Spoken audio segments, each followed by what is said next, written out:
Assalamualaikum warahmatullahi wabarakatuh. Hai semua, saya Lutfia dan teman saya Hayatun.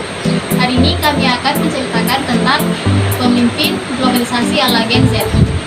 Dan menariknya, kita akan mengaitkan tema ini dengan dunia akuntansi, bahkan sampai ke ranah akuntansi keberlakuan. Ya, betul banget. Globalisasi sudah mengubah hampir semua aspek kehidupan, termasuk profesi akuntan. Sekarang, akuntan gak cuma duduk di depan laporan keuangan, tapi juga harus jadi analisis data, pengambil keputusan, bahkan pemimpin strategis di organisasi. Kalau bicara soal Gen Z, yang langsung kebayang itu generasi yang digital banget, cepat belajar dan adaptif. Tapi tantangannya juga besar, karena kita harus siap bersaing di level global.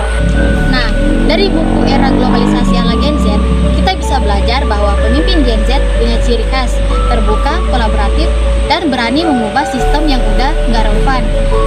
Dan itu cocok banget dengan karakter dunia akuntansi modern yang menuntut efisiensi dan transparansi.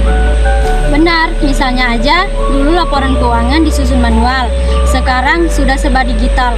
Tapi meski sistem makin canggih, tetap dibutuhkan pemimpin yang bisa memahami manusia di balik sistem itu. Karena angka-angka nggak akan bermakna tanpa pemahaman terhadap perilaku dan nilai. Nah, Sobat Akuntan, menurut kita ada 3 kunci utama buat jadi pemimpin akuntansi ala Gen Z di era globalisasi ini. Yang pertama, mindset globalisasi tapi berakar lokal. Kita harus memahami standar internasional seperti IFRS, tapi tetap menjunjung tinggi nilai-nilai kejujuran dan budaya lokal yang etis. Yang kedua, kolaborasi dan empati. Pemimpin akuntansi masa depan nggak bisa jalan sendiri, harus bisa memimpin tim lintas generasi atau lintas budaya dengan komunikasi yang efektif. Dan yang ketiga, adaptif terhadap perubahan teknologi akuntansi, terus berkembang dari cloud auditing, AI audit, sampai analisis big data. Pemimpin yang hebat bukan yang tahu semuanya, tapi yang terus belajar dan beradaptasi.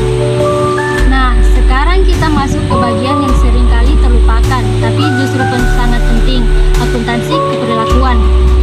Ya, banyak orang mikir akuntansi itu cuma tentang angka, padahal di balik setiap laporan keuangan ada perilaku manusia, ada emosi, tekanan, motivasi, bahkan nilai-nilai etika yang mempengaruhi bagaimana keputusan diambil.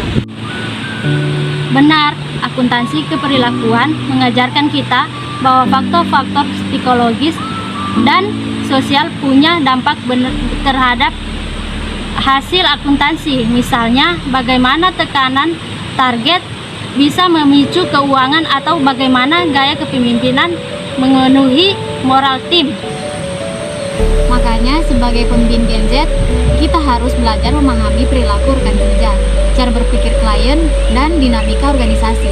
Kita perlu memimpin dengan empati, kesadaran etis, supaya hasil akuntansi bukan cuma benar secara angka, tapi juga benar secara moral.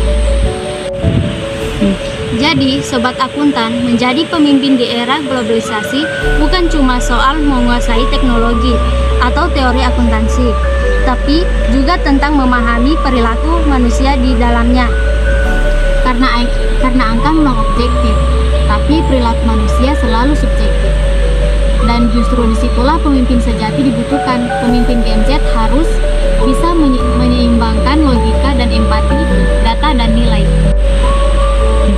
Globalisasi memang cepat, tapi dengan nilai etika dan empati, kita bisa tetap berdiri teguh dan relevan di tengah perubahan. Demikian pembahasan kali ini dari kami berjudul Pemimpin Era Globalisasi ala Gen Z, Perspektif Akuntansi Keperilakuan. Semoga pembahasan ini menginspirasi Sobat Akuntan untuk menjadi pemimpin muda yang tidak hanya cerdas secara intelektual, tapi juga bijak secara emosional dan etis. Terima kasih. Assalamualaikum warahmatullahi wabarakatuh.